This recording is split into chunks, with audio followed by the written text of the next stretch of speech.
Bihar assembly इंतखाबात से पहले और लालू यादव की गैर मौजूदगी में आरजेडी बिखरती जा रही है। आरजेडी के लीडरान एक के बाद एक पार्टी छोड़ रहे हैं और इनका नया सियासी ठिकाना नीतीश कुमार की जेडीयू बनती जा रही है। आज इस पर बात करेंगे, इस पर चर्चा करेंगे, लेकिन उससे पहले देख लेते हैं ये खास रिपोर्ट।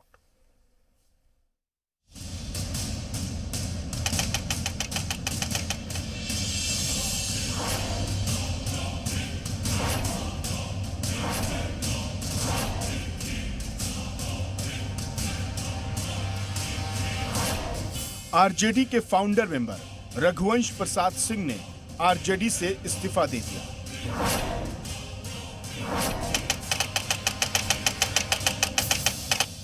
रघुवंश के इस्तीफे से बिहार की सियासत का पारा 7वें आसमान पर है। खबर इसलिए भी अहम है कि इस्तीफा देने वालों में रघुवंश अकेले लीडर नहीं है।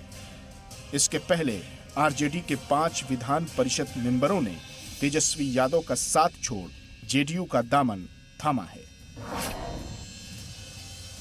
आरजेडी छोड़ जेडीयू का दामन थामने वालों में एमएलसी और प्रिंसिपल जनरल सेक्रेटरी कमरे आलम, संजय प्रसाद, राधाचरण सेठ, रणविजय सिंह और दिलीप राय अहम हैं। ये सारे एमएलसी हैं। वहीं साबिक वजीर और लालू यादव के समधी चंद्रिका राय ने भी आरजेडी छोड़ नीतीश कुमार की पार्टी जेडीयू में रुकनियत हासिल कर ली।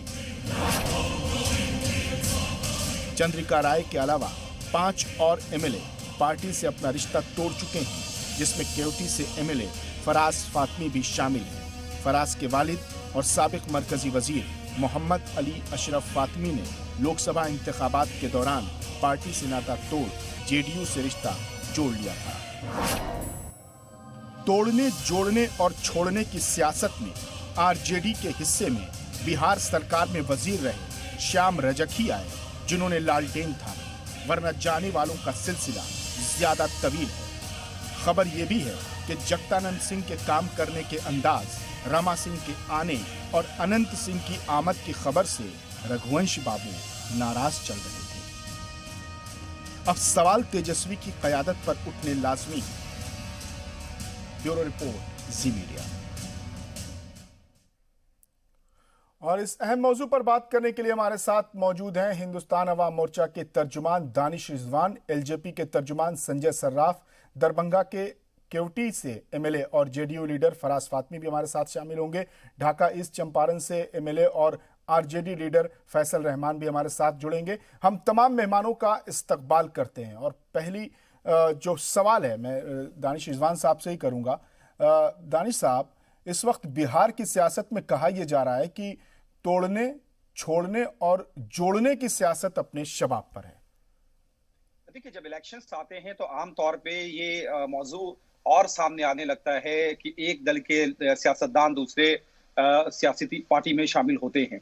लेकिन जिस तरीके के हालात राष्ट्रीय जनता दल और ये कहे कि महागठबंधन के हैं, वो लगातार बद से बदतर होते चले जा रहे हैं। आप देख रहे हैं, ये कोई नया वाकया नहीं है। जब एक सीनियर लीडर जो लालू प्रसाद यादव के साथ में जिन्होंने काम करा है, उन्होंने पार्टी छोड़ी है। इसके अलावा कई एक नेताओं ने पॉलिटिकल पार्टीज को छोड़कर दूसरे दलों में जा, फराज भाई हमारे साथ बैठे हुए हैं, इनके वालिद ने, फातमी साहब ने राष्ट्रीय जनता दल को सींचने का काम किया है। और ये कहें कि बिहार में जो सरकारी स्कूल दिखाई देता है, जो खूबसूरत बिल्डिंग्स दिखाई देती हैं, वो फातमी साहब की देन है। हम खुलेआम इस चीज को कहीं से और कोई भी इस चीज को एक्सेप्ट करने को तैयार है कि बिहार में जितने कस्तूरबा गांधी विद्यालयों को आप ले लीजिए, ये सब फातमी साहब की देन है। लेकिन आपने देखा कि किस तरीके से जब टिकट बंटवारे का वक्त आया तो रघुवंश बाबू ने कुछ दिन पहले कहा था कि मोटी रकम देकर के इन लोगों ने सीट बेचने का काम शुरू कर दिया है।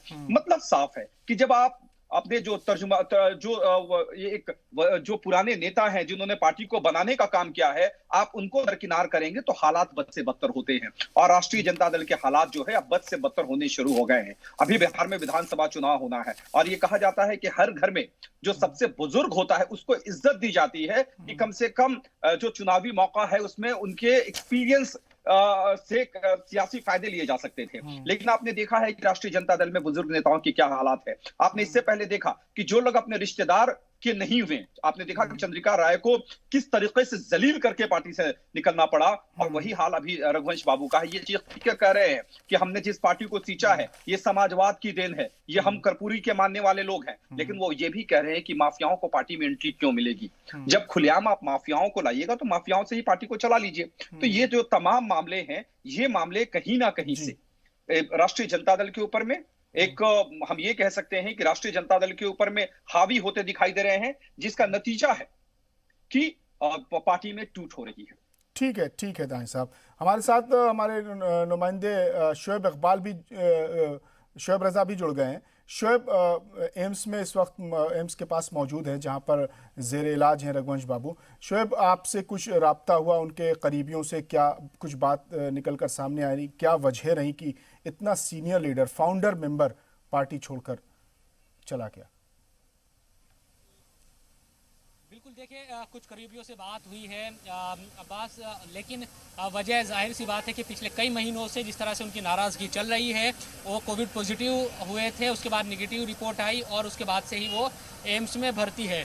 तो जो बातें निकल कर सामने आ रही है वो नाराज़गी को ही लेकर है, और उनका जो खत भी जो उन्होंने एम्स से ही अपने हाथ से एक पेज पर लिखकर जिस तरह से रिज़ाइन किया है या पार्टी से अलग होने की जो बात कही है, उसमें भी उनका दर्द साफ तौर पर झलक रहा है कि 32 साल हो चुके हैं, 3 दशक से ज़्यादा जिन्होंने पार्टी में अहम जिम्मेदारियां निभाई हो, पार्टी को बुनियादी तौर पर एक तरीके से खींच कर खड़ा किया हो, और मरकज़ से लेकर और सूबाई जो हुकूमतें रही है, अगर बिहार की बात करें, या फिर मरकज़ में जो हुकूमत रही यूपीए पार्ट 1 में, जिस तरह से जिम्मेदारियां निभाई, उसके बाद अब अगर नई जो पीढ़ी है वो सियासत की जो एक तरीके से विरासत में मिली जो सियासत है उसको सही से संभाल नहीं पा रही है, तो कई तरह के जो सवाल है वो उठाए जा रहे हैं।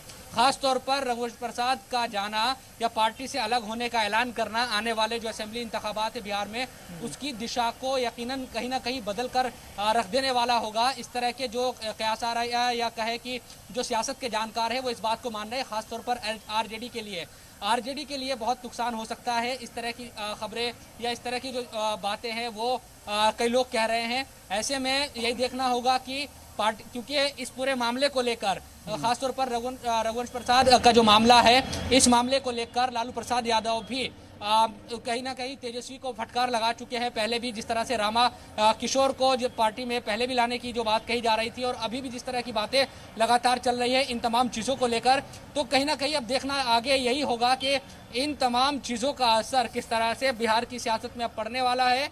और दूसरे नेता भी, क्योंकि आरजेडी में इतने लंबे वक्त तक रहे हैं, अहम जिम्मेदारियां निभाई, उपाध्यक्ष भी रहे, तमाम जो जिम्मेदारियां वो निभाते हुए, और अब आखिरी दिनों में कम से कम सियासत जब हो सकता था कुछ दिनों के बाद वो राजनीति भी छोड़ देते आगे चलकर, जिस तरह का भी उनका स्वास्थ्य रहता, तो लेकिन उससे पहले पार्टी छोड़ने का फैसला यकीनन मुश्किल रहा होगा। बस इतनी आसानी से उन्होंने तमाम चीजें नहीं की, बल्कि आप पिछले कुछ महीनों की जो सियासत देखेंगे बिहार में, तो उन तमाम चीजों के पीछे पाएंगे कि बड़ा मुश्किल फैसला उनके लिए रहा होगा। ठीक है। दानिश साहब हमारे साथ लगातार बने हुए। दानिश साहब, मैं ये जानना चाहूंगा और आपसे समझना चाहूंगा, चूंकि आप बिहार की सियासत करते हैं, कि रघुवंश प्रसाद का आरजेडी छोड़ देना एक बहुत बड़ी खबर है, कम से कम बिहार की सियासत के लिए और मुल्क की सियासत के लिए भी एक बहुत बड़ी खबर है कि जहां लालू यादव की मौजूदगी ना हो, वहां रघुवंश प्रसाद की मौजूदगी बता देती थी कि ये आरजेडी का मौकफ वही पेश करेंगे। आपको क्या लगता है कि तेजस्वी की जो दखलंदाजी ज्यादा बढ़ रही है वो वजह रही, और उनकी जो काम करने का अंदाज रहा वो ज्यादा वजह रही, या पार्टी के अंदर कुछ नेताओं के काम करने के अंदाज से वो नाराज थे? देखिए, आपने जितनी बातें कही हैं, हम ये कह सकते हैं कि ये तमाम जो बातें हैं, एक बातें नहीं, ये तमाम जो बातें हैं वो सतही तौर पे यही एक हकीकत है। तेजस्वी यादव जी का जो रवैया है सीनियर नेताओं को लेकर के, वो यकीनन बद से बदतर है। जगदानंद सिंह जी को उन्होंने अध्यक्ष बना दिया है, और आप ये देख लीजिए कि जगदानंद सिंह जी भी एक वरिष्ठ नेता हैं। तेजस्वी यादव उनके सामने पैदा हुए होंगे, वो हमेशा उनके सामने खेले कूदे हैं, लेकिन उनको भी ये क्या कहते हैं, जगता बाबू जरा इधर सुनिए।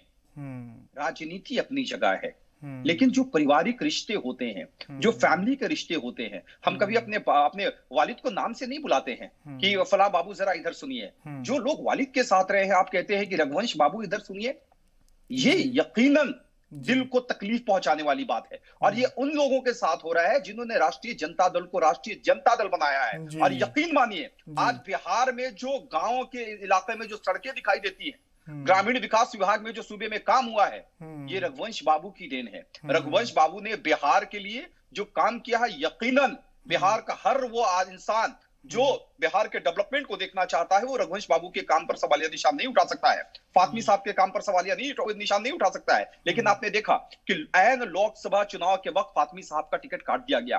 फातमी साहब बेचारे बेआबरू हो गए थे।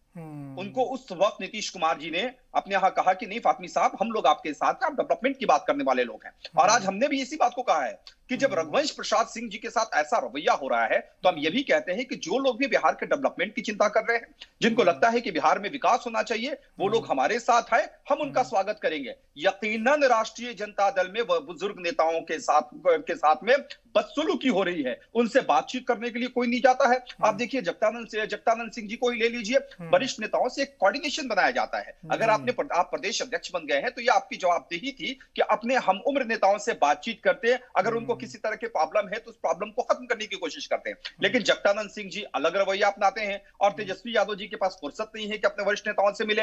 आप समझ लीजिए कि नेता प्रतिपक्ष है बिहार में तेजस्वी यादव जी, लेकिन जेल से चिट्ठी लालू प्रसाद यादव जी को लिखनी पड़ रही है कि रघुवंश बाबू आप मान जाइए, आ जाइए हमारे साथ, हम आपको नहीं जाने देंगे। मतलब साफ है कि तेजस्वी यादव चिट्ठी नहीं लिख सकते हैं, राबड़ी देवी चिट्ठी नहीं लिख सकती हैं, जगदानंद सिंह जी चिट्ठी नहीं लिख सकते हैं। चिट्ठी भी कौन लिखेगा? तो जेल में बैठा हुआ एक बूढ़ा इंसान, उनसे ये चिट्ठी लिखवाते हैं। अगर रघुवंश बाबू नाराज थे तो ये तेजस्वी यादव की जवाबदेही बनती थी। लेकिन दानिश साहब जो खबरें निकल कर आ रही है ना, उसमें यह बात आ रही है कि लालू कुनबे से वो कम नाराज हैं, जगदानंद सिंह के काम करने के अंदाज से वो ज्यादा नाराज थे, उनको ज्यादा तकलीफ पहुंची है। इस वजह से उन्होंने कहा है कि 32 साल का हमारा ये रिश्ता था, हम राजद के पीठ पीछे मजबूती के साथ खड़े थे, लेकिन अब मुझे क्षमा कीजिए, मुझे माफ कीजिए। देखिए हुआ क्या कि जब राज्यसभा और विधान परिषद के लोगों को भेजा जा रहा था, उस वक्त जो कार्यकर्ताओं को तवज्जो नहीं देकर के पूंजीपतियों को जब राज्यसभा भेजा गया, विधान पार्षद भेजा गया, तो उस वक्त ही जगता बाबू ने एक प्रेस में बयान जारी किया था कि अब धनबल के सहारे लोग सदन तक पहुंच रहे हैं और ये धनबल हमारी पार्टी में भी हो रहा है। आप मुझे बताइए कि जिस इंसान ने एक कमरा बनाया है, एक एक पत्थर जोड़कर एक दीवार बनाई है, और उसको ये लगने लगेगा कि वो दीवार टूट रहा है और उस दीवार को वो बचाने की कोशिश में जुटा हुआ है, फिर भी जो कोई दूसरा इंसान, एक बच्चा आकर कहता है कि नहीं इस दीवार के हम मालिक है, आप बचाने वाले कोई नहीं होंगे, तब तकलीफ होता है। और ये शायद यही तकलीफ है जगदानंद सिंह जी की। अगर वो माफ करेंगे रघुवंश बाबू की, और अगर रघुवंश बाबू नाराज थे तो जगदानंद सिंह जी से अगर वो नाराज थे तो नेता प्रतिपक्ष तेजस्वी यादव की जवाबदेही बनती थी। इनके पार्टी को खड़ा करने वाला नेता पिछले कई दिन से दिल्ली के एम्स में भर्ती है और इनके पास में लालटेन जलाने की फुर्सत है, लोगों से मिलने की फुर्सत है, पॉलिटिकल ड्रामा करने की फुर्सत है, लेकिन अपने वरिष्ठ नेता से मिलने की फुर्सत नहीं है। और जब आपने वरिष्ठ नेता से जाकर मिलेंगे नहीं तो ये कैसे माना जाएगा? ठीक है, हमारे साथ आरजेडी लीडर एमएलए हैं शक्ति यादव जी, वो भी जुड़ गए हैं। शक्ति यादव जी, आरजेडी का कुनबा बिखर गया है और कहा यह जा रहा है कि तेजस्वी पार्टी को एकजुट करने में नाकाम साबित हो रहे हैं। देखिए, यह कहना हमें लगता है कि जल्दबाजी होगा कि राजद का कुनबा बिखर रहा है। जदयू के मिनिस्टर बिखर नहीं रहा है सर, बिखर गया है। 5 एमएलए, 6 एमएलए, 5 एमएलसी छोड़कर चले गए, रघुवंश बाबू चले गए सर। अरे भैया, मेरे सवाल आपने किया तो जवाब तो सुन। जी बिल्कुल। श्याम रजक जी मंत्री थे, इस्तीफा किए, तो हम कहे कि कुनबा बिखर गया। चुनावी मौसम में लोग आते और जाते हैं, लेकिन आपने रघुवंश बाबू का नाम लिया। रघुवंश बाबू सामाजिक पृष्ठभूमि से एक कदावर नेता है जिनका सम्मान राष्ट्रीय जनता दल सदैव करता है और करता रहेगा। और तेजस्वी यादव जी एम्स में जाकर के मिले भी थे, बहुत लोग को जानकारी नहीं है, पता नहीं कहाँ से लोग बोल देते हैं, मैं इस पर कोई टिप्पणी नहीं करूंगा। लेकिन इतना बात जरूर कहूंगा कि रघुवंश प्रसाद सिंह जी के इस्तीफे आए हैं, राष्ट्रीय अध्यक्ष ने नामंजूर किया है। एक इस्तीफा रघुवंश बाबू पर टिप्पणी करने के लिए पर्याप्त नहीं है।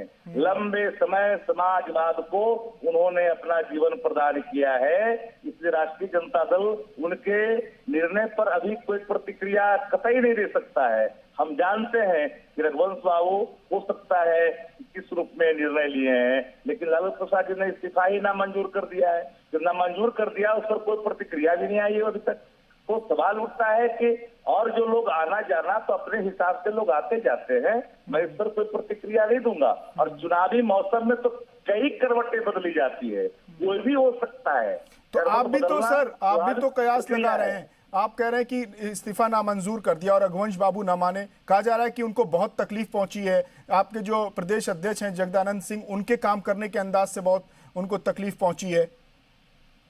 देखिए, रघुवंश प्रसाद जी हमारे बहुत ही सीनियर लीडर है और व्यक्तिगत तौर पर हमारा वो सम्मान करते रहे हैं और मैं भी पार्टी का स्पोक्स पर्सन, जनरल सेक्रेटरी रहा हूँ, उनके साथ काम किया हूँ, अभी भी हूँ और एमएलए भी बना हूँ। लेकिन हमने कभी भी उनकी सादगी पर कोई, देखिए सादगी विचार वाले लोग हैं।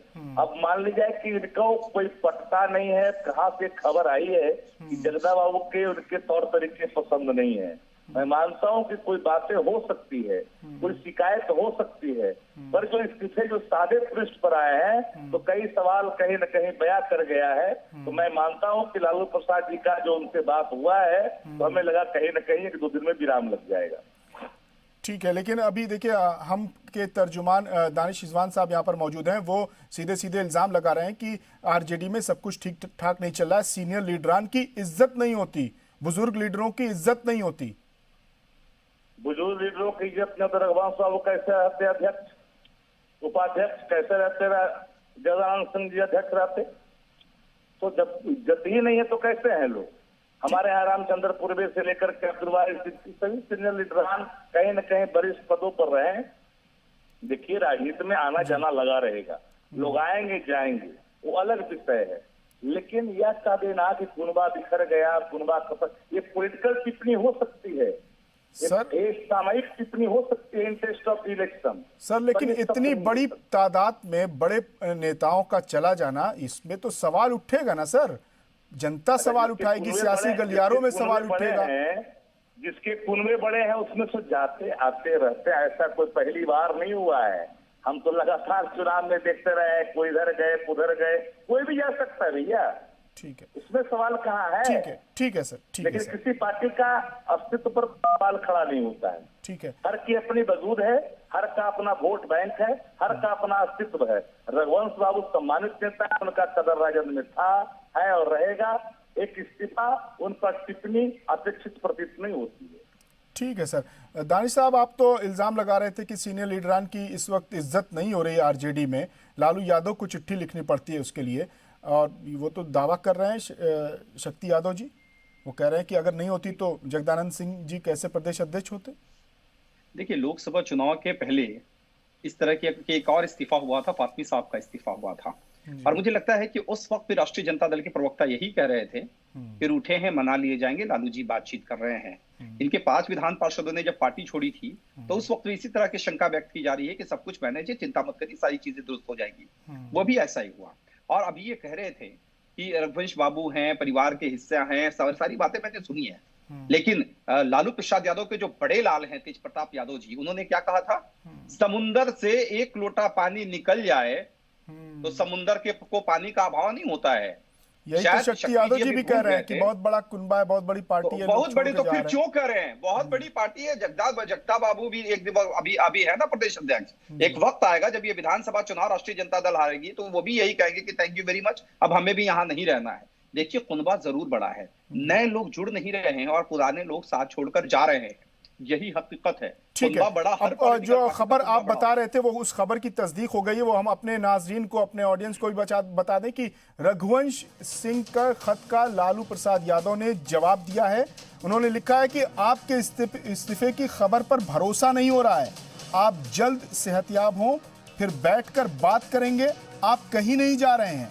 रघुवंश को लालू ने बताया आरजेडी को खड़ा करने वाले लीडरान में शामिल उनको बताया है। तो लालू प्रसाद यादव ने रघुवंश प्रसाद सिंह के इस्तीफे का जवाब दिया है, खत लिखा है और कहा कि आपके इस्तीफे की खबर पर भरोसा नहीं हो रहा है। सिर्फ लालू यादव को ही भरोसा नहीं हो रहा है, बल्कि बिहार की सियासत में जरा भी इंटरेस्ट रखने वाले किसी भी शख्स को, किसी भी फर्द को भरोसा नहीं हो रहा है कि रघुवंश बाबू किन हालात में और कैसे आरजेडी छोड़ सकते हैं। लालू यादव ने आगे लिखा है कि आप जल्द सेहतयाब हों, फिर बैठकर बात करेंगे, आप कहीं नहीं जा रहे हैं। बड़े ही यकीन के साथ, एतमाद के साथ, भरोसे के साथ लालू यादव ने इस्तीफे के जवाब में खत लिखा है। अब इस जवाब का कितना असर होगा ये तो आने वाला वक्त बताएगा। तो बड़ी खबर हम आपको बता दें, उस खबर की तस्दीक हो गई है। रघुवंश प्रसाद सिंह के इस्तीफे के बाद लालू यादव ने खत लिखा है।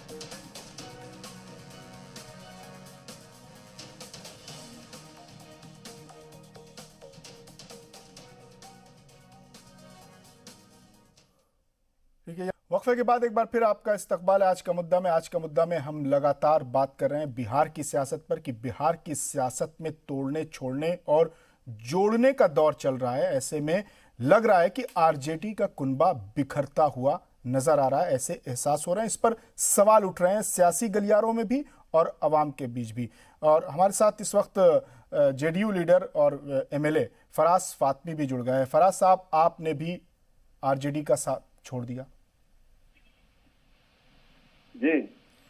जी सवाल यही है कि क्या वजह रही कि इतना पुराना साथ था और आपने ऐन मौके पर इंतखाबात से पहले पार्टी छोड़ दी? देखिए, मैं आपको बताना चाहता हूँ जी कि जहाँ पे मान और सम्मान की बात होती है तो फिर पार्टी कोई बात बचती नहीं है। अगर आपको लगता है हमने पार्टी तो छोड़ा नहीं था, हमें पार्टी ने निष्कासित कर दिया, हमें दरकिनार किया। जिस तरीके से हमारे अब्बा मोहतरम जनाब अली अशरफ फातमी साहब को 1 साल पहले लोकसभा के चुनाव से ठीक पहले उनको निकाला गया, उनको हटाया गया, और क्या रीजन था हटाने का, किस तरीके से टिकट का बंटवारा हुआ, किस तरीके से चुनाव लड़ा गया, इसी वजह से ना ये पार्टी का जो हाल हुआ, जीरो पे सिमट गई पार्टी। आज एक सीनियर लीडर, वरिष्ठ लीडर रघुवंश प्रसाद सिंह जी ने भी इस पार्टी का दामन छोड़ दिया। तो इन्हें अब अच्छे लीडर की जरूरत नहीं है, अच्छे लोगों की जरूरत नहीं है। एक बोललेस, जो कहते हैं ना, बोललेस लीडर्स की जरूरत है जो इनके सामने जी हजूरी करे। तो वो समय खत्म हो गया। अच्छे लोग अब अपने मान सम्मान को देखते हुए, अपनी इज्जत को देखते हुए पार्टी से अलग हो गए। फराज साहब, मैं एक सवाल आपसे जानना चाहूंगा। जब तक आप पार्टी में थे, आपको क्या ऐसा एहसास हो रहा था, क्या महसूस हो रहा था कि नहीं, अब यहाँ पर मान सम्मान, इज्जत, एहतराम नहीं मिलने वाला है, सच्चे लीडरों को, जमीनी लीडरान को यहाँ पर अब नहीं मिलने वाला है? देखिए, ये अब समय दूसरा आ गया है इस पार्टी के अंदर। पहले ये गरीबों की पार्टी हुआ करती थी, वंचितों की पार्टी हुआ करती थी। अब ये अमीरों की पार्टी रह गई, बिजनेसमैन की पार्टी हो गई। यहाँ पे कुछ और खेल हो रहा है पटना के गलियारों में। और अब वो जो वर्कर टाइप के लोग हैं, जो वर्कर जो पार्टी को सींचने का काम करते हैं, जो 30 साल इस पार्टी के साथ जो फाउंडर मेंबर्स हैं, उनकी इज्जत जब इस पार्टी नहीं रखेगी तो मैं कहाँ से आता? मैं तो अभी 10 ही साल हुए मुझे इस पार्टी में आए हुए थे। इस वजह से मुझे नहीं लगता है कि बस इसमें कोई नहीं, लेकिन आपके वालिद साहब को मुसलमानों का सबसे बड़ा चेहरे के तौर पर जाना जाता था, पहचाना जाता था। सर, आप बने रहिए हमारे साथ। शक्ति यादव जी भी लगातार जुड़े हुए हैं, आरजेडी लीडर हैं। शक्ति जी, फराज फातमी साहब भी हमारे साथ जुड़े हैं। वो कह रहे हैं, सीधे तौर पर इल्जाम लगा रहे हैं कि आरजेडी में अब मान सम्मान नहीं मिलता, जमीनी नेताओं को सम्मान नहीं मिलता, समाजवाद अब नहीं रह गया है, अब पैसे वालों की, धन बल वालों की पार्टी बनकर रह गई है आरजेडी। देखिए, सामयिक प्रतिक्रिया तो होते रहेगी जी। मौसम चुनाव का है, वर्ष भी चुनाव का है। कुछ ही देर बाद इलेक्शन कमीशन का डंका भी बजेगा, सभी लोग जानते हैं। और ऐसे वक्तों में स्वाभाविक तौर पर बदलाव भी होते हैं, कई लोग अपने हिसाब से इधर उधर जाते रहते हैं। पर एक बात मैं स्पष्ट तौर से कहना चाहता हूँ, जिसकी जो वजूद है, जो एस्टैब्लिश्ड है, उसे कोई नकार नहीं सकता। मान लीजिए एनडीए का अपना एक परसेप्शन जो है बिहार के अंदर में, वो है जो राजद का जो परसेप्शन है एज ए, वो वही अपना कायम है, उसमें कोई शर्म कहीं दिखता नहीं है। नहीं, लेकिन अब तो उस पर सवाल उठ रहा है ना, उस समाज राजद के समाजवाद पर ही तो सवाल उठ रहा है सर, कि अब वो धन बल वाली पार्टी हो गई। राज्यसभा भेजा गया पैसे के दम पर, ये इल्जाम लग रहा है सर। अरे, हर पार्टियों का कभी न कभी सत्ता से बेदखल होती है। उदय अस्त का कारण बनता है, जन्म मृत्यु का भी कारण बनता है।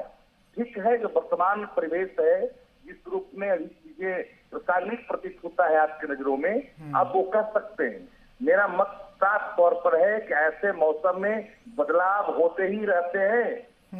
गवाह है कि हर पंचवर्षीयों में ये होते रहते हैं। फराज फातमी साहब कुछ जवाब इस पार्टी के अंदर अगर सही माने में डिसिप्लिन अगर हो जी, तो मुझे एक सवाल मैं इनसे करना चाहता हूँ। 2019 का लोकसभा का चुनाव इनको याद होगा शायद जी। आज उन्हीं के पार्टी के लीडर जो उनके लड़के हैं, उन्होंने किन किन जगह पे पार्टी के विरुद्ध लीडर्स को खड़ा करने का काम किया? क्या पार्टी ने एक्शन लिया? मुझे बताएं, और दिल पे हाथ रख करके बताएं क्या एक्शन लिया? कई माननीय लोगों ने घूम घूम करके आरजेडी के लीडर्स को हराने का काम किया। क्या पार्टी ने एक्शन लिया? तो ये पार्टी एक्शन किस पे लेती है? जो पार्टी के बारे में अगर सही बात करना चाहता है, अगर पार्टी के बारे में सही रुख देना चाहता है, उससे पार्टी एक्शन लेती है। मैं यही तो कह रहा हूँ कि जो अब डिसिप्लिन पार्टी की थी वो खत्म हो चुकी। अब तो सिर्फ डंडा चलता है उनके घर से, बस वही काम करता है। अगर हिम्मत है, इनसे मैं रिक्वेस्ट करूंगा, हिम्मत है तो पार्टी तेज प्रताप यादव के खिलाफ एक्शन ले सकती है। शक्ति यादव जी। जी बिल्कुल, एक बात मैं कर रहा हूँ, कुछ बातें फराज हमारे छोटे भाई हैं। मैं लंबे समय से इस पार्टी के अंदर में हूँ, यह सत्य है। मैं कई चुनावों का गवाह रहा हूँ, छात्र आंदोलन से मैं रहा हूँ। मैं इस बात से नकार नहीं सकता, कुछ बातें ऐसी है कि पार्टी के खिलाफ काम करने वालों के खिलाफ अगर कार्रवाई नहीं होती है तो दुखद है। उसके शिकार कई लोग होते भी हैं। एज एमएलए मैं भी इस बात को एक्सेप्ट कर सकता हूँ कि हमारे यहाँ जो काम करने वाले लोग थे वो अभी चले आए पार्टी में आते जाते लोग रहते हैं।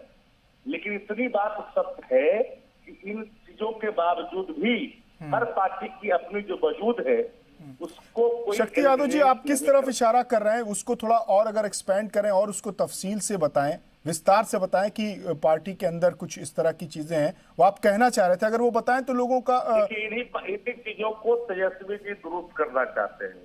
तेजस्वी यादव के अंदर एक चीजें हैं, वो चाहता है कि पार्टी सुदृढ़ हो। पार्टी की बुनियाद जिस सवाल पर रखी गई है, सोशल एम्पावरमेंट, सोशल जस्टिस को कभी कोई जाति में कोई पढ़ता है तो मुझे कष्ट होता है। सामाजिक न्याय का मतलब होता है। शक्ति जी, लेकिन सबसे ज्यादा सवाल तेजस्वी यादव के किरदार पर ही उठ रहे हैं। जो सिनारियो, जो सूरत हाल पैदा हुई है, तेजस्वी यादव की क़यादत पर ही सवाल उठ रहे हैं, उनके नेतृत्व पर। मेरी बात सुनो पहले, तो मेरी बात तो कर नहीं सकता जी। नहीं, सवाल तो उठ रहे हैं ना सर, सवाल तो किए जाएंगे ना। तेजस्वी यादव के नेतृत्व पर ही सवाल उठ रहे हैं सर। नहीं देखिए, आपके देखिए, आप यू आर एंकर, हम तो सिर्फ इतना ही कर सकते हैं कि आपने जो सवाल हमसे किया है उसका जवाब भी सुन लीजिए। देखिए, पार्टी कोई बदल सकता है, पार्टी कोई जा सकता है किसी पार्टी को, यह स्वतंत्रता है, फंडामेंटल राइट है किसी पर्सन का, हम इसको रोक नहीं सकते। पर इतना जरूर कर सकते हैं, हम एक ही बात करते हैं, एनडीए का अपना वजूद है, उसको कोई एलिमिनेट नहीं कर सकता। राजद की अपनी वजूद है, इसे भी कोई एलिमिनेट नहीं कर सकता। लेकिन शक्ति जी, आप कह रहे हैं ठीक है, पार्टी कोई भी बदल सकता है, उसका अपना अधिकार है, लेकिन पार्टी बदलते वक्त जब इतनी बड़ी तादाद में लोग एक ही तरह के आरोप लगा रहे हैं तो उस पर संजीदगी से, गंभीरता से सोचा जा सकता है ना सर, कि कमी कहाँ है, खामी कहाँ है। अडवाणी जी ने क्या कहा था पार्लियामेंट के अंदर में? मैं तो एक याद है आप चाहता हूँ, या मैं कोट करूं? मैं एक चीज ये कहना चाहता हूँ, हमारे बड़े भाई हैं शक्ति यादव जी, ज्यादा हम इनका सम्मान करते हैं और हम ज्यादा कुछ कहेंगे नहीं, लेकिन मैं इतना जरूर कहूंगा कि अब आरजेडी में वो पार्टी नहीं रही जो अपने हक और हुकूक के लड़ती थी और बोलती थी, जो उसके पार्टी के लीडर्स थे। अब यहाँ पे बोनलेस लोगों की जरूरत है। जो बोनलेस लीडर्स होते हैं ना, जिसके पास कोई दम नहीं है, वो अब इस पार्टी में रहना चाहते हैं। तो अब वो खत्म हो गया, समाप्त हो गया, जनाधारी खत्म हो गया। अभी तो देख लीजिएगा, अभी तो चुनाव सामने आने वाला है। अभी से पार्टी 0 पे आउट हुई थी 1 साल पहले। अब 2020 का चुनाव आने दीजिए, रिजल्ट बता देगा कि कि बिहार की जनता किसके साथ है और इनको जवाब भी मिल जाएगा। ये कौन कौन सी बात करते हैं, रोजगार की बात करते हैं। अब 8वीं फेल कोई रोजगार की बात करेगा तो बात चलेगा? मुझे बताइए। वो तो पार्टी चला रहे हैं, पार्टी छोड़ के देखें कौन सी नौकरी मिलेगी उनको, बता दें मुझे। तो सिर्फ पार्टी चलाने से काम नहीं चलेगा, पहले ये बताएं कि पहले उस क्वालिफाई भी करते हैं कि नहीं।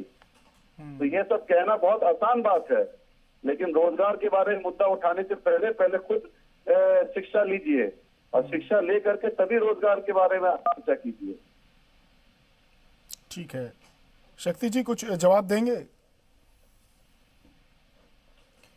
ठीक है, हमारे साथ दानिश रिजवान जी भी लगातार बने हुए हैं। दानिश साहब, आपने सुना शक्ति जी की भी बातों को सुना और फराज साहब के भी जो इल्जामात हैं वो भी आपने सुना।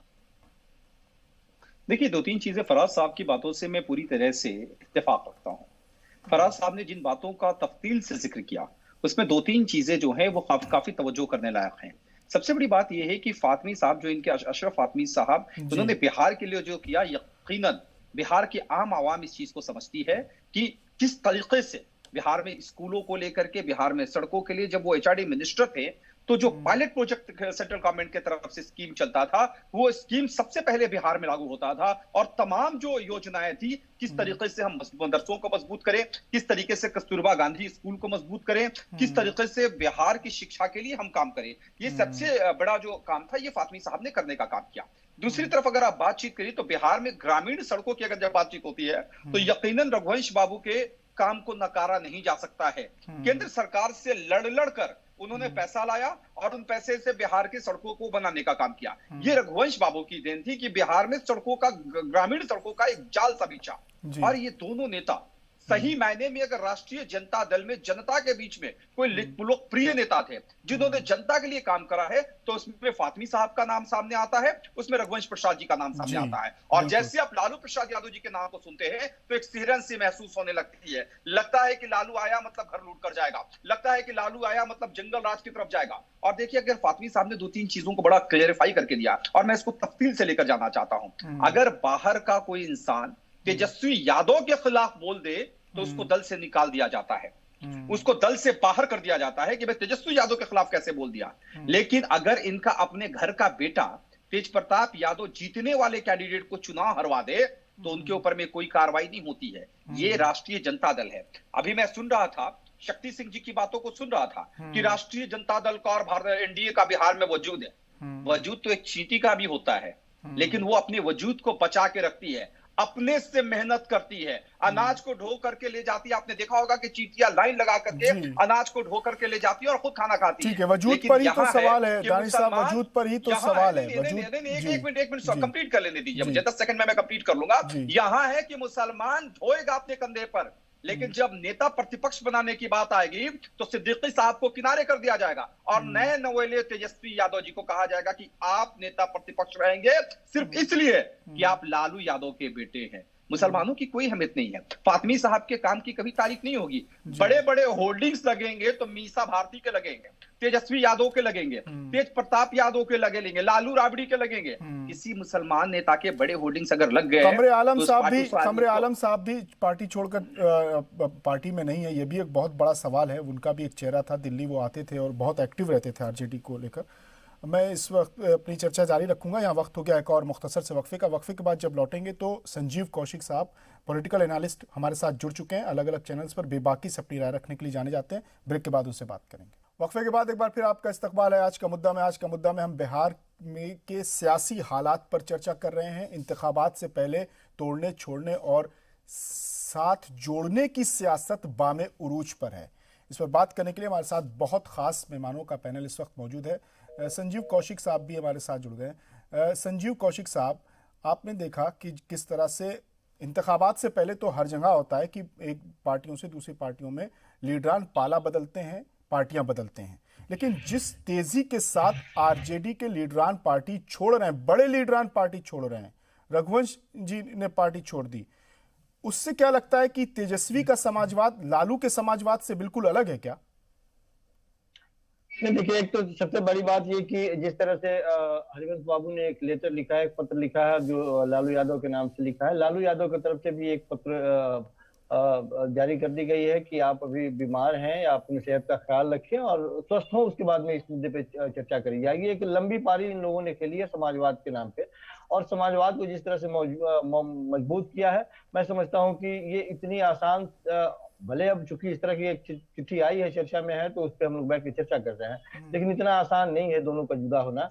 दोनों ने बहुत नजदीक से बिहार की राजनीति को देखा है। हाँ, ये बात अलग है कि आज के परिप्रेक्ष्य में जो राजद है वो राजद नहीं रह गई है जो लालू प्रसाद यादव के वक्त में थी। जिस तरह से लालू प्रसाद यादव अपने कुनबे को जोड़ के रखने की कवायद करते थे और उसमें उनको सफलता भी मिलती थी। सारे तबके के लोग, गरीब गुरबा, या ऐसा महसूस होता था कि हमारी अपनी पार्टी है, जो भी गरीब गुरबे अपने आप को गुर्बत के नीचे रखने वाले जो लोग मानते थे। आज के वक्त में थोड़ी सी पार्टी की विचारधारा वही है, लेकिन लाइन जो दिखता है वो भिन्न दिखाई देता है। बिल्कुल यही सवाल था कि क्या तेजस्वी का जो समाजवाद है वो लालू के समाजवाद से बिल्कुल अलग चल रहा है, और जिस तरह से पार्टियों में अदला बदली हो रही है, उससे सवाल उठ रहे हैं। सर, शुएब रजा भी हमारे साथ, हमारे नुमाइंदे हैं एम्स के पास, वो लगातार बने हुए हैं जब से रघुवंश बाबू ने इस्तीफा दिया है। शुएब, और क्या जानकारी वहां से निकल कर आ रही है? उनके करीबों से आपकी बातचीत हो रही है लगातार, क्या कुछ जानकारी निकल कर आ रही है?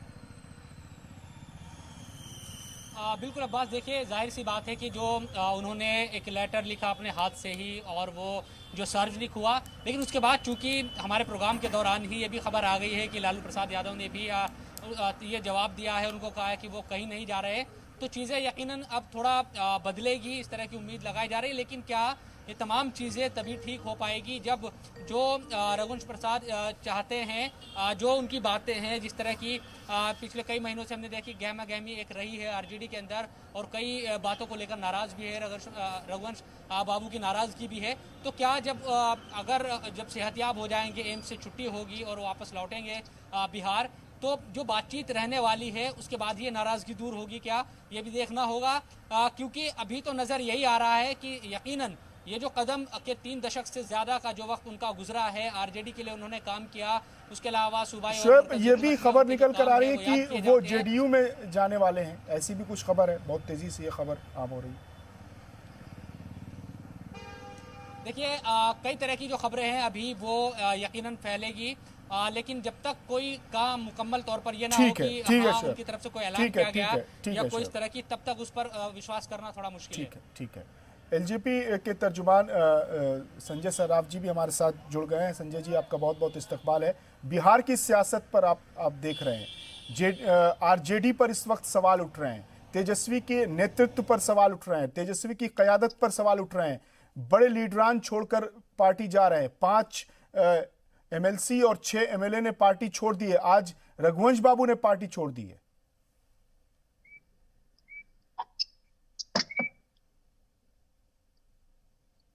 देखिए, उसमें तो कोई शक नहीं है, जिस तरीके से वहां के सीनियर लीडर छोड़ के जा रहे हैं, उसमें तो प्रॉपरली जो भी उंगली उठेगी वो तो नेतृत्व पर ही उठेगी। आज तो नेतृत्व तेजस्वी यादव ही कर रहे हैं ना, वो तो नेचुरली, उसमें कोई there is no doubt for that.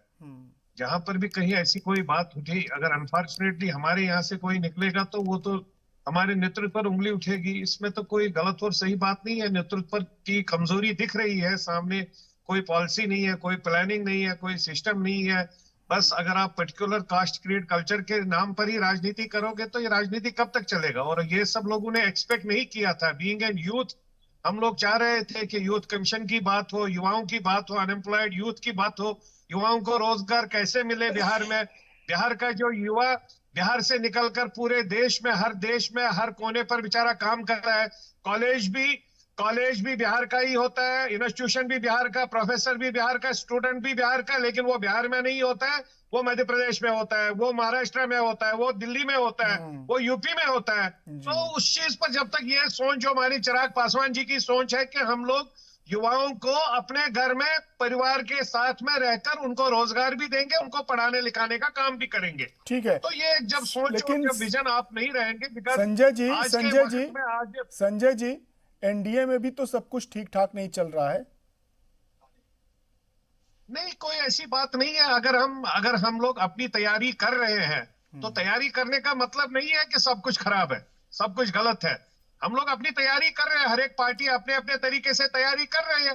तो हमारे भी राष्ट्रीय अध्यक्ष जी ने पार्लियामेंट्री बोर्ड में सबको बोला कि भाई 143 सीटों, ऐसे 143 सीटों पर जितने भी हमारे कार्यकर्ता लड़ने वाले हैं उनकी सूची तैयार करें। तो उसका थोड़ी गलत मतलब है कि एनडीए में तो डेमोक्रेटिक सेटअप है, और डेमोक्रेसी की वजह से हम एनडीए में एक दूसरे पर उनके काम पर उंगली भी उठाते हैं, खाली वो डेमोक्रेटिक सेटअप है, ओपन थॉट्स है। चिराग जी ने जो भी बात की है आज तक, वो जो लोगों के बीच से बिहारी फर्स्ट के मोमेंट को सामने लेकर जब लोगों के बीच से जो बात आई वही बात उन्होंने सामने रखी। चाहे वो बिहार के वासी जब 100 किलोमीटर 150 किलोमीटर पैदल होके आ गए, तो वो उन्होंने वही पत्र उन्होंने संजय जी हमने अभी जो पोस्टर लगाया है, पोस्टर जो जारी किया है, उसमें चिराग पासवान की तस्वीर नहीं है। इसको लेकर भी सवाल उठ रहे हैं।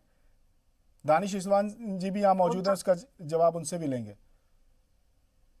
कौन सा पोस्टर जो आया है? हमने पोस्टर जारी किया है, चुनावी पोस्टर, उसमें चिराग पासवान की तस्वीर नहीं है। नहीं, कोई ऐसी बात नहीं है। चिराग पासवान जी का तस्वीर होगा जब हम लोग साथ में घटक दल है, अभी तक तो साथ में सब लोग है ना। दानिश इजवान साहब से इसका जवाब देते हैं। दानिश साहब, संजय जी ने बेशक सही बातें करी हैं कि जब हम एक साथ बैठेंगे, देखिए लोक जनशक्ति पार्टी से हमारी कोई शिकायत नहीं है। हमारा यकीनन इस बात पर इत्तेफाक है कि हम एक साथ बिहार के डेवलपमेंट के लिए सोचें। चिराग पासवान जी ने भी सही तरीके से कहा है कि बिहार फर्स्ट, बिहारी फर्स्ट, मतलब बिहार भी फर्स्ट होगा और बिहारी भी फर्स्ट होगा। सर, लेकिन अंदर की सियासत तो कुछ अलग है ना। एलजेपी तो पार्टनर ही नहीं मानती हमको, कहती है उनका तो नीतीश कुमार से डील हुई है। नहीं, एक चीज मैं आपको बता रहा हूँ, नीतीश कुमार जी, वो तो नीतीश कुमार जी को भी नेता नहीं मानते हैं। देखिए, हमने आपको ये एक चीज बड़ी साफ वही से बताया है कि हम तमाम लोग बैठ रहे हैं ना, सब कुछ क्लियर हो जाएगा। अभी बातचीत कर ले राष्ट्रीय जनता दल के ऊपर में ना, सब क्लियर करके पोस्टर जारी करते ना सर। आपने तो पहल कर दी, सब कुछ क्लियर करके पोस्टर जारी होता है ना सर। सर ऐसा है किस तरीके से अभी राजद के जो सीनियर नेता हैं तेजस्वी यादव जी के खौफ से पार्टी छोड़कर जा रहे हैं। अगर आप मुसलमानों की सियासत की बातचीत करिए तो आपने देखा कि कमरे आलम टाइप लोग जिन्होंने राष्ट्रीय जनता दल को नेशनल लेवल पे सींचने का काम किया है, अशरफ फातिमी साहब जैसे लोग जिन्होंने राष्ट्रीय जनता दल को राष्ट्रीय जनता दल बनाया है, अब्दुल बारिक सिद्दीकी साहब को जैसे लोग आज हाशिए पे आकर लगे हुए हैं। ये मुसलमानों की बात करते हैं। दानिश भाई, अब हमने बहुत देर तक बात कर ली आरजेडी पर, अब थोड़ा सा इस पर चर्चा हो जाए, इस पोस्टर पर चर्चा हो जाए। देखिए, हम पोस्टर में आपको इस चीज को मैं बड़ा वैसा वही से कह रहा हूं कि अभी जो बातें हैं आरएनडीए की जो बातें हम कर रहे हैं, चिराग पासवान जी ने कहा है कि बिहार सरकार में वो शामिल नहीं है। हमने ये क्लियरली कर दिया है कि जिस दिन चिराग पासवान जी को लगेगा कि वो एनडीए में है, बिहार एनडीए में की बिहार में सरकार है, अगर उनको लगेगा कि बिहार सरकार में नीतीश कुमार जी के नेतृत्व में उनकी आस्था है, वो बोलेंगे, उनकी भी तस्वीर लगेगी। हमें चिराग पासवान जी से कोई शिकायत नहीं है, कोई शिकवा नहीं है। मतलब ये जानबूझ कर हुआ है ना सर? मैं ये जानना चाह रहा हूँ, ये अनजाने में तो नहीं हुआ है ना? जानबूझ के आप लोगों ने अभी चिराग पासवान की तस्वीर को नहीं लगाया, क्योंकि चिराग पासवान जी जो है वो मांझी जी की को अभी तक कबूल ही नहीं कर पाए एनडीए में। नहीं, चिराग पासवान जी ने कहा है कि नीतीश कुमार के ऊपर में, मेरी बात सुना, चिराग पासवान जी ने कहा है कि नीतीश कुमार जी की जो बिहार में सरकार है, उस सरकार में लोक जनशक्ति पार्टी शामिल नहीं है। जिस दिन लोक जनशक्ति पार्टी इस चीज की घोषणा कर देगी कि बिहार की सरकार में वो शामिल है, सर ये कैसी बात सर? एनडीए में है और दो तरह की बातें कर रहे हैं, एनडीए में है, सरकार में शामिल है। ये बातें तो चिराग पासवान जी बताएंगे ना, ये चिराग पासवान जी लेकिन वो एनडीए के अलाई है, वो एनडीए के पार्टनर है। वो अगर कह रहे हैं तो उनकी बात को संजीदगी से लीजिए ना। उन्होंने तो कहा है कि एनडीए में हमने भी कबूल ही नहीं किया, क्योंकि वो तो नीतीश कुमार से उनकी डील हुई है।